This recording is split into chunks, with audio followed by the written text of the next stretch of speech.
Estamos aqui para apresentar medidores de vazão. Meu nome é Lucas e eu vou apresentar uma parte da introdução. Meu nome é Eric, eu vou falar sobre medidores de vazão por pressão diferencial, vou falar sobre um pouco de placa de orifício e tubo de Venturi. Meu nome é Rafael, também vou estar falando sobre medidores de vazão por pressão diferencial, que abrange bocal, tubo de pitot e rotâmetros.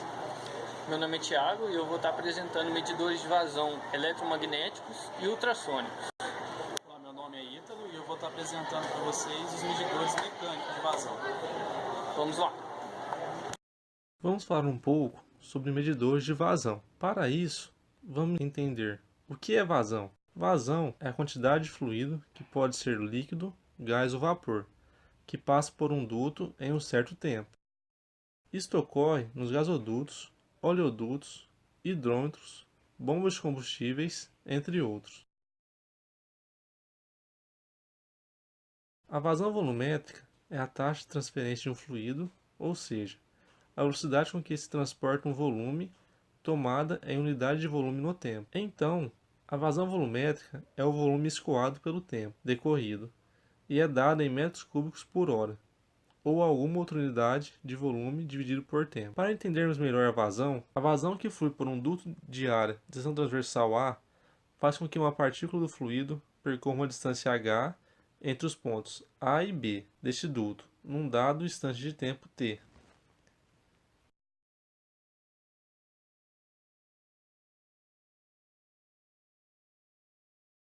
Então, a velocidade de escoamento é definida como a distância pelo tempo, ou seja, a velocidade v é h dividido por t. E o volume é definido como a área da seção transversal vezes a distância percorrida.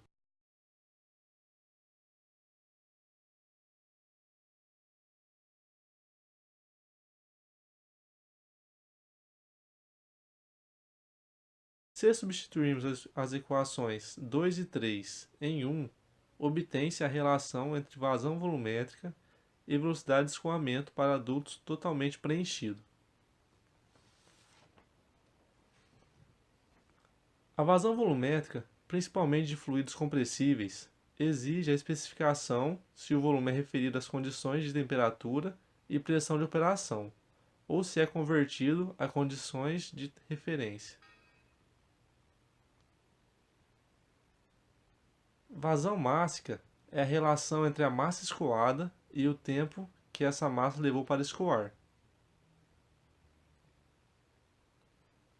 Como a massa específica ρ é a relação entre a massa m e o volume v, se substituirmos a equação 6 em 5 e lembrar a definição de vazão volumétrica da equação 1, temos que a vazão mássica é ρ vezes a vazão volumétrica.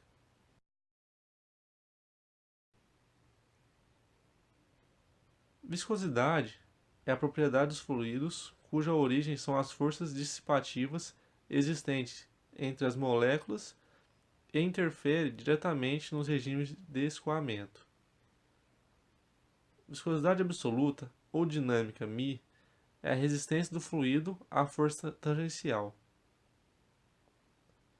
E a viscosidade cinemática é a relação entre viscosidade absoluta e a massa específica do fluido, à mesma temperatura. Condutividade é a facilidade de condução de corrente elétrica. Nos casos dos fluidos, a corrente será conduzida pelos íons dos quais são constituídos. Compressibilidade é a variação da massa específica do material em função da pressão. Os líquidos normalmente são tratados como incompressíveis, pois a massa específica não varia com a pressão. Os gases e vapores como compressíveis, pois a massa específica pode variar significativamente com a pressão. Regimes de escoamento em uma tubulação. Bem, existem dois tipos de escoamento que podem passar por uma tubulação: o escoamento laminar e o escoamento turbulento. O escoamento laminar se caracteriza por um escoamento em camadas plânicas ou concêntricas, dependendo da forma do canal ou do tubo, sem passagem de partículas do fluido de uma camada para outra e sem variação de velocidade para determinada vazão. O escoamento turbulento, por sua vez, ele é um escoamento que se caracteriza por uma mistura intensa do líquido e oscilações de velocidade e pressões. O movimento das partículas desordenado e suas trajetórias têm geralmente formas complicadas.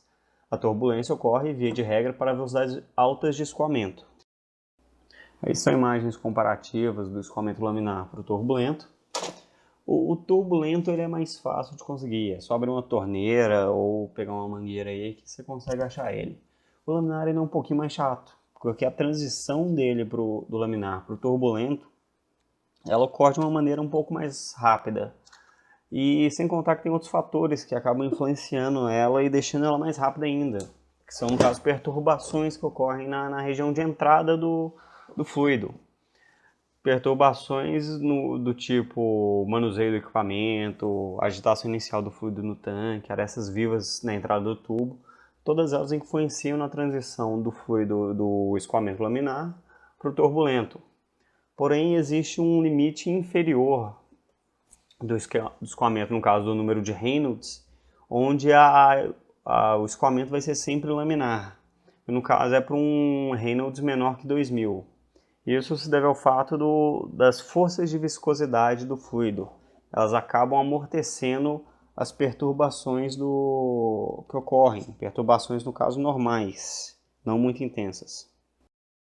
O número de Reynolds ele é um parâmetro adimensional, que representa a relação entre as forças de inércia e as forças de viscosidade.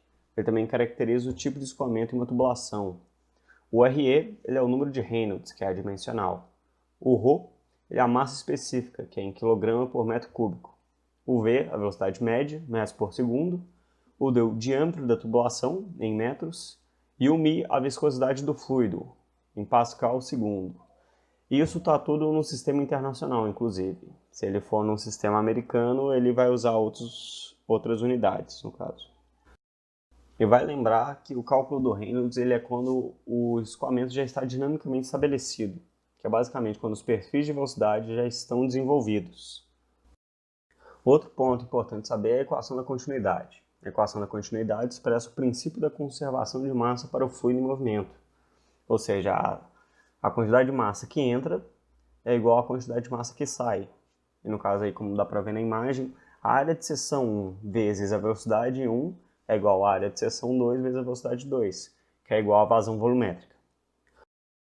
Outro modo de equacionar isso é colocando Qm1, a vazão mássica em 1, é igual a Qm2, a vazão mássica em 2, que ela é igual a uma constante. Reescrevendo essa equação, nós temos que ρ1, que é a massa específica em 1, é igual a Q1, ou vezes Q1, que é a vazão volumétrica em 1, ele é igual a ρ2 vezes Q2. Para um fluido incompressível, ρ1 é igual a ρ2. No caso, a massa específica ela se mantém.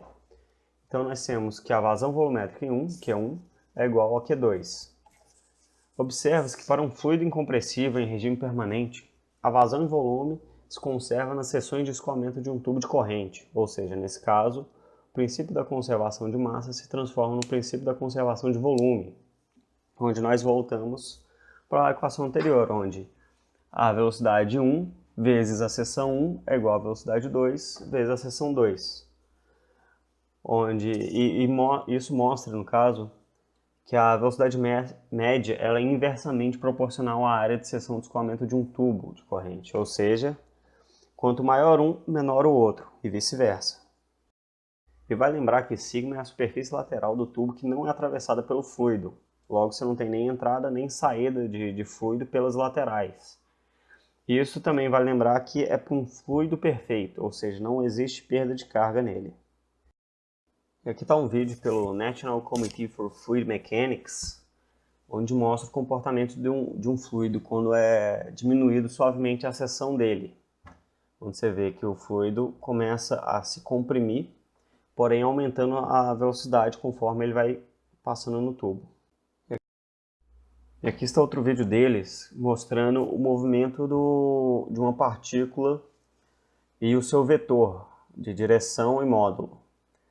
Não tinham como eles saberem como era a reação de uma partícula específica no modelo real. Então eles fizeram computacionalmente isso para saber como era o vetor de movimento dela. Agora nós temos aí uma partícula se movendo e a outra estacionária, porém com o mesmo vetor da outra. E dá para você perceber aí o ângulo e o módulo do vetor, que no caso o módulo vai representar a velocidade dela. Outro ponto extremamente importante de saber na hora de calcular um fluido é a equação de Bernoulli. Ele desenvolveu uma equação que relaciona as velocidades e pressões de um escoamento numa tubulação, onde o P são as pressões em Pascal, o V ao quadrado é a velocidade do fluido, em metros por segundo, o ρ é a densidade do fluido, que é a mesma coisa que a massa específica, e o G é a aceleração da gravidade. O H é a altura da tubulação, aqui não está falando, mas ele é em metros. E no caso a equação ela é válida para a região permanente, incompressível e sem atrito ao longo de uma linha de corrente. Agora, se nós assumirmos a mesma altura para dois pontos e rearranjarmos essa equação com a equação da continuidade, nós temos que a vazão ela vai ser igual a E maiúsculo vezes beta ao quadrado, que multiplica a raiz quadrada de 2 sobre ρ, vezes P1 menos P2. No caso, ela é a diferença de pressão, né? Em que o beta ele é igual ao D2 sobre o D1, e o E maiúsculo ele é igual a 1 sobre a raiz quadrada de 1 menos beta ao quadrado. Nisso dá para você perceber que se nós assumirmos o ρ, né, como uma constante, basicamente um líquido incompressível, essa equação da taxa de vazão ela vai variar apenas pelo diâmetro e pelas pressões, pela diferença de pressões. Medidores de vazão por pressão diferencial. O bocal. O perfil dos bocais de vazão permite sua aplicação em serviço onde o fluido é abrasivo ou corrosivo. O perfil de entrada guia o fluido até a seção mais estrangulada do elemento de medição, seguindo uma curva elíptica. Como mostrado na figura, as setas azuis indicam o fluido que está entrando no medidor de vazão. Ou seja, tem uma diferença de pressão entre esses dois fluidos aí que entram e passam por esses dutos e são direcionados à seção mais estrangulada do elemento. Aqui é o exemplo do medidor de vazão, onde o fluido entra e é direcionado. Tubo de Pitot. O tubo de Pitot é um tubo com uma abertura em sua extremidade, sendo esta colocada na direção da corrente fluida de um duto, mas em sentido contrário.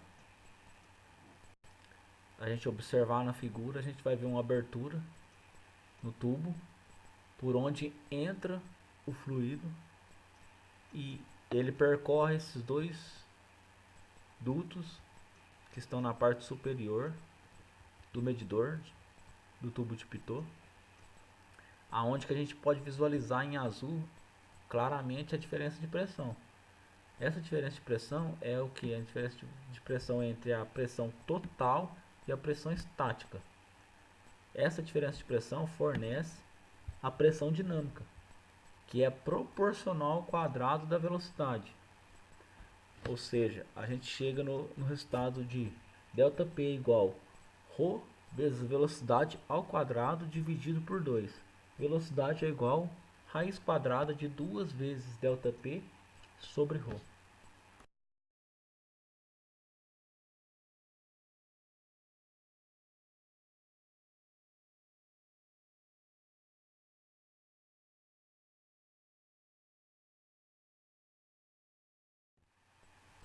Aqui o exemplo do medidor, do tubo de Pitot. Aqui embaixo à nossa direita está instalado na tubulação. E aqui para a gente ver como que é por dentro desse medidor. Tem a tomada de pressão total, o dreno, que fica mais na ponta, a tomada de pressão estática, resistência de aquecimento, o revestimento, saída de pressão total, conexão elétrica. falando sobre o medidor de vazão por área variável, o rotâmetro. O rotâmetro é um medidor de vazão por área variável. Ele é amplamente utilizado porque ele trabalha em quedas de pressão relativamente constantes e mede fluxos de gases, vapores e líquidos. Ou seja, ele trabalha em 3 estágios diferentes. Um rotâmetro consiste basicamente em 2 partes. Perdão. Um tubo de vidro de formato cônico que será colocado verticalmente na tubulação, onde se deseja medir o fluido. A extremidade maior do tubo vai ser colocada, ficar voltada para cima. No interior desse tubo cônico de vidro tem-se um flutuador que se moverá devido à vazão medida, e o tubo pode ser calibrado de forma adequada conforme a vazão, conforme vai passar os rotâmetros. Relação de custo-benefício, investimento e instalação baixos, aplica-se a líquidos, gases e vapores, 3 estágios diferentes, então tem uma aplicação bem ampla mesmo, ele muito bom. Alta confiabilidade e construção simples.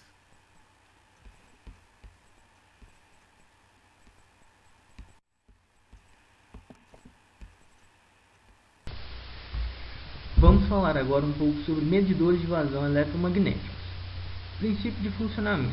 Baseia-se na lei de Faraday, que diz que a força eletromotriz induzida no condutor móvel ao longo do campo magnético é proporcional à velocidade do condutor. Como a velocidade do fluido é diretamente proporcional à sua vazão, pode-se medir a vazão através da medição da velocidade. E podemos observar que através do campo magnético criado pelo sensor naquela determinada área, conseguimos obter a vazão através da velocidade. É virtualmente insensível à densidade do fluido de medição. Medidores magnéticos são, portanto, ideais para a medição de produtos químicos altamente corrosivos, fluidos com sólidos em suspensão, lama, água, polpa de papel. Sua aplicação estende desde o saneamento até indústrias químicas, papel e celulose, mineração e indústrias alimentícias. A única restrição, em princípio, é que o fluido tem que ser eletricamente condutivo. Tem ainda como limitação o fato de fluidos com propriedades magnéticas adicionarem um certo erro de medição. Vamos falar agora sobre medidores de vazão ultrassônicos. Os medidores de vazão que usam a velocidade do som como meio auxiliar de medição podem ser divididos em 2 tipos principais: medidores a efeito Doppler e medidores de tempo de trânsito. Medidores de efeito Doppler. O efeito Doppler é a aparente variação de frequência produzida pelo movimento relativo de um emissor e de um receptor de frequência. No caso, essa variação de frequência ocorre quando as ondas são refletidas pelas partículas móveis do fluido. Os transdutores emissores projetam um feixe contínuo de ultrassom na faixa de centenas de kHz. Os ultrassons refletidos por partículas veiculadas pelo fluido têm sua frequência alterada proporcionalmente ao componente da velocidade das partículas do feixe. Estes instrumentos são consequentemente adequados para medir vazão de fluidos que contêm partículas capazes de refletir ondas acústicas. O sensor ultrassônico é um sensor não invasivo, localizado na parte externa da tubulação e sem contato com o fluido. Este medidor propaga ondas sonoras no interior do fluido através das perdas da tubulação. Quando as ondas sonoras são refletidas por partículas em movimento, a frequência é deslocada devido ao fenômeno conhecido como efeito Doppler. A emissão de ondas sonoras originadas por um oscilador, um dispositivo que envia pulso de corrente através do cristal piezoelétrico. O pulso faz com que o dispositivo vibre fisicamente e mover as ondas sonoras e assim passar através do fluido. Essas ondas são em maior frequência do que aquela que pode ser ouvida pelos humanos. Os pulsos são transmitidos para o líquido seguinte. Medidores de tempo de trânsito. Um sinal acústico é transmitido de um sensor para o outro e baseia-se no tempo de trânsito de sinais no meio. Este pode ser tanto na direção do fluxo quanto contrário ao fluxo. De acordo com o princípio físico, o sinal enviado na direção do fluxo requer menos tempo de trânsito que o sinal enviado contra o fluxo. A diferença entre os tempos de trânsito é proporcional à velocidade do fluido. Instrumento indicado para fluidos limpos. Meu nome é Eric. Eu vou falar sobre medidores de vazão por pressão diferencial. A medição de vazão se dá por meio de uma obstrução à passagem do fluido. Logo, a obstrução é responsável por gerar uma queda de pressão na tubulação, e com isso haverá o surgimento de uma pressão antes e outra depois da obstrução. Como seria isso? Bom, você tem aí uma tubulação. Nessa tubulação está presente um fluido qualquer em escoamento, certo? E no centro dessa tubulação você tem a obstrução, que vai aí influenciar no escoamento do seu fluido. Vamos considerar o lado esquerdo 1 e o lado direito 2. Então você vai ter aí um tipo de escoamento do seu lado 1 e um tipo de escoamento do seu lado 2, por conta da obstrução gerada ali no centro da tubulação. Então você tem uma velocidade 1 e uma pressão 1 do seu lado 1. E do seu lado 2 você tem uma pressão 2 e uma velocidade 2.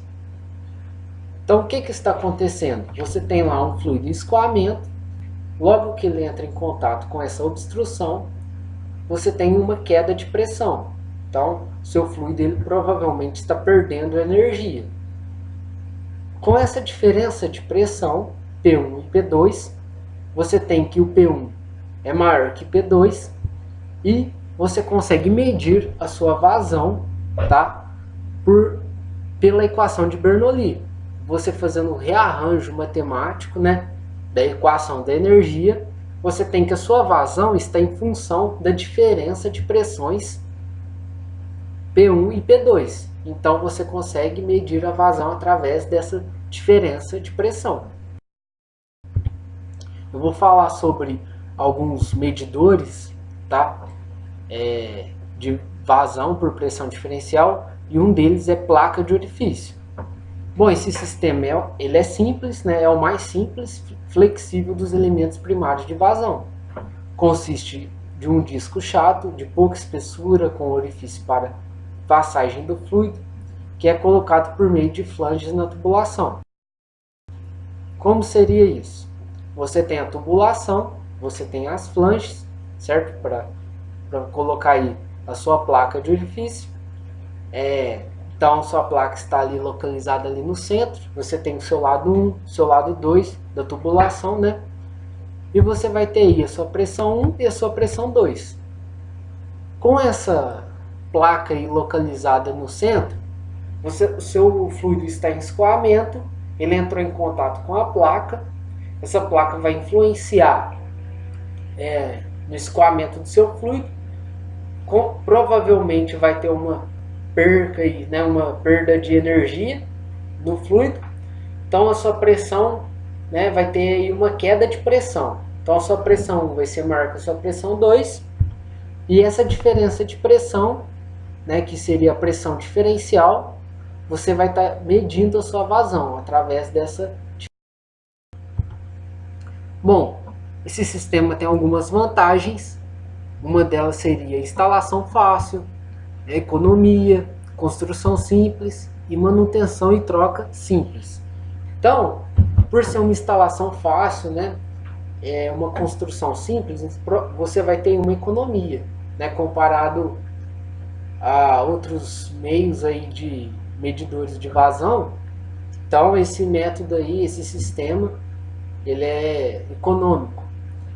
Então ele é simples por ter ter uma construção simples, e se você precisar de uma manutenção, uma troca desse medidor de vazão na sua tubulação, você não vai ter tanto trabalho para estar trocando, né, o seu medidor. Então ele vai ter uma manutenção e uma troca simples.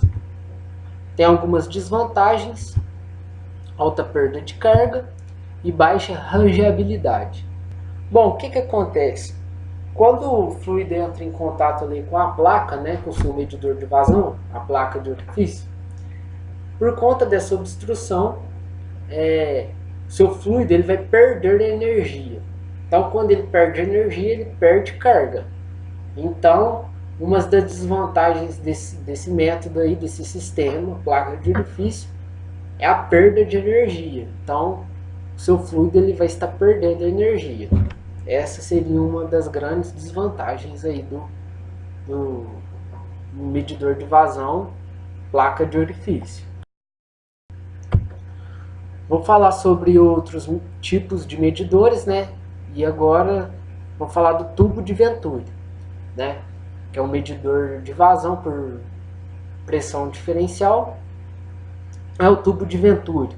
Os fluidos sob pressão na passagem através dos tubos convergentes ganham velocidade e perdem pressão, ocorrendo o oposto em tubos divergentes. Então aqui no tubo de Venturi você vê aí que ele ganha velocidade, né? Eu vou explicar aí mais para frente como que funciona isso.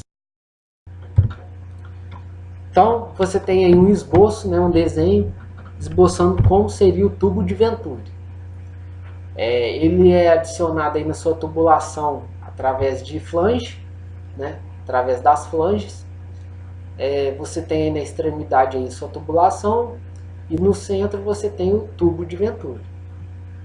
No tubo de Venturi você tem aí uma contração e uma expansão, certo? Então vamos ver o que vai acontecer com essa contração e expansão.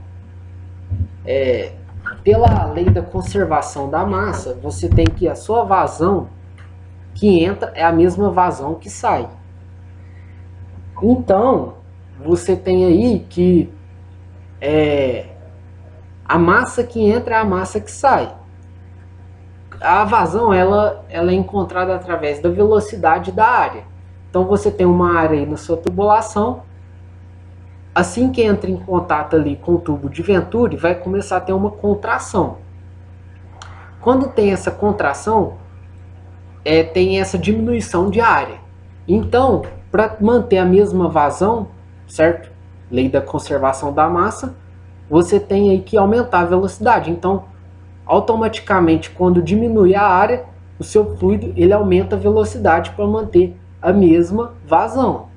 Então, o seu fluido ali ele está ganhando velocidade. Então, vamos supor aí que você tenha velocidade 1 e velocidade 2. Assim que ele entra em contato com o tubo de Venturi, passa ali pela contração, ele ganha velocidade. Logo em seguida, você já tem uma expansão, né? Essa diminuição de área ali, ela tem um período ali bem curto. Então, você já tem uma expansão. Então, mas o seu fluido ali já ganhou velocidade. Então você vê que, ao contrário da placa de orifício, você não tem aquela perda de energia igual você tem na placa de orifício. Aqui no tubo de Venturi, você até ganha velocidade. Você perde pressão, sim, mas você ganha velocidade no escoamento do seu fluido. Então, nessa diferença aí de pressão também, como no sistema anterior, é que você vai encontrar a sua vazão, né? Você vai medir a vazão da sua tubulação pela pressão diferencial, P1 menos P2. Pelo mesmo sistema ali da equação de Bernoulli, então você vai medir através dessa diferença de pressão e você encontra. Tenho alguns desenhos aqui esboçando o tubo de Venturi. Pelas imagens você percebe que ele já é um medidor aí, né, um medidor grande, né, que exige aí um processo mais trabalhado do que na placa de orifício. Não é tão simples a construção dele. E você vai ter algumas vantagens, né, e desvantagens também. Então, nas vantagens você tem uma boa precisão, resistência à abrasão e ao acúmulo de poeira ou sedimentos, capacidade de grandes medições, permite medições de vazão de 60% maiores do que placa de orifício nas mesmas condições de serviço. Então, nas vantagens aí, você tem uma boa precisão na medição da sua vazão, né? A resistência à abrasão e ao acúmulo de poeira ou sedimentos, o que acontece? A obstrução do tubo de Venturi, né, é uma obstrução angular, né? Tem aquela contração e logo a expansão. Então ali você não fica retido partículas, poeira, qualquer tipo que esteja presente ali no fluido, né? No caso da placa de orifício, qualquer resíduo ali, qualquer tipo de partícula, sujeira presente no fluido, pode ficar parado ali na placa, por conta de ser ali uma obstrução de 90 graus, né? Então ali embaixo ali pode ficar preso sujeiras. Então essa é uma vantagem aí do tubo de Venturi. Bom, outra vantagem é a capacidade de grandes medições. Então você tem aí medições aí grandes, né? Você vai poder medir aí grandes volumes de líquidos, né? Vazão grandes, tá? Essa é uma capacidade do tubo de Venturi. Permite aí medições 60%, né, maiores do que de placas de orifícios. Tem algumas desvantagens, né? O custo elevado por conta de medir aí grandes volumes, né, grandes vazões. O que acontece? O custo do tubo de Venturi é elevado, chega a ser 20 vezes mais caro do que uma placa de orifício. Dimensões grandes, né, incômodas, e dificuldade na troca depois que instalado. Bom, essa dificuldade já é por conta mesmo da dimensão do tubo, né? Você tem uma tubulação maior aí, né? Você vai gastar com mais material, você vai ter provavelmente um custo e uma dificuldade na troca ou manutenção desse equipamento. Olá, irei agora apresentar os medidores de vazão mecânicos. Os seus princípios de funcionamento é a utilização de técnicas diretas baseadas no deslocamento de algum elemento mecânico. Entre eles, destacam-se as turbinas e os medidores de vazão por deslocamento positivo. Já os deslocamentos por vazão e deslocamento positivo, o que mais se destaca são as engrenagens ovais e o disco de nutação. Nos nossos medidores de vazão mecânicos, a turbina consiste em um rotor balanceado com um diâmetro um pouco menor que o diâmetro interno da tubulação. Sua velocidade de rotação é proporcional ao fluxo volumétrico e pode ser detectada por dispositivos eletrônicos, indutivos, capacitivos e efeito Hall, ou por sensores mecânicos. Já na turbina clássica, o eixo de rotação da turbina é longitudinal ao sentido da vazão do fluido. As lâminas da turbina de material ferromagnético induzem o trem de pulsos quando corta o campo magnético. Uma bobina externa com um magnético detecta o trem de pulsos. E nesta imagem a gente consegue visualizar uma turbina desse tipo, uma turbina clássica. As aplicações típicas desse tipo de dispositivo são vapor superaquecido, medições de vazão de líquido, em particular fluidos com propriedades lubrificantes. Tal como acontece com todos os líquidos, deve ser tomado cuidado para remover o ar e os gases antes de eles serem medidos. As vantagens: a precisão razoável de mais ou menos 0,5% do valor real. O custo é relativamente baixo. Em contrapartida, temos as desvantagens, que seria a calibração para uma pressão específica da linha, ou seja, a turbina tem que ser sempre calibrada para aquela determinada função de pressão na linha. Os direcionadores de fluxo são essenciais, e isso pode ser tomado como uma desvantagem. O vapor úmido pode danificar a roda da turbina e afetar a precisão. Baixas vazões podem ser perdidas porque não há energia suficiente para girar a roda da turbina. Também é sensível à viscosidade, levando em conta que o fluido deve ser muito limpo e o tamanho da partícula não pode ser superior a 100 microns. Portanto, os medidores de turbina são utilizados na medição de líquidos industriais e derivados de petróleo de baixa viscosidade, na medição de gases como GLP, gás natural. Esse tipo de medidor se destaca pela alta precisão e repetitividade, sendo muito utilizado em medições de transferência, de custódia e carregamento de caminhões-tanque e processos de dosagem. Existe uma ampla gama de modelos disponíveis atendendo a maioria dos processos na indústria petroquímica, química e alimentícia. Nessas duas imagens a gente consegue visualizar o tipo de dispositivo que estamos falando e como acontece a sua medição. A gente tem os sentidos de entrada e saída e a sua captação da medição na transversal. As pás da turbina e as flanges de colocação na linha de pressão. Como dito anteriormente, os medidores de vazão mecânicos temos o deslocamento positivo. São medidores que possuem uma relação bem definida entre o volume do fluido que passa pelo medidor e o acionamento de um dispositivo de medição. Para cada unidade de volume que atravessa o medidor, o dispositivo de medição é acionado por um certo número de vezes. Esse tipo de medidor apresenta um fator que permite determinar a vazão em volume. Como um exemplo, um medidor de engrenagens ovais tem um fator de 20 centímetros cúbicos para cada volta completa que um conjunto de engrenagens dá. E quando essas engrenagens são movidas pelo fluido que atravessa o medidor, se o medidor contabilizar 10 voltas em um minuto, a vazão do fluido será de 200 centímetros cúbicos por minuto. Nessa ocasião, a gente consegue ter um exemplo das engrenagens ovais.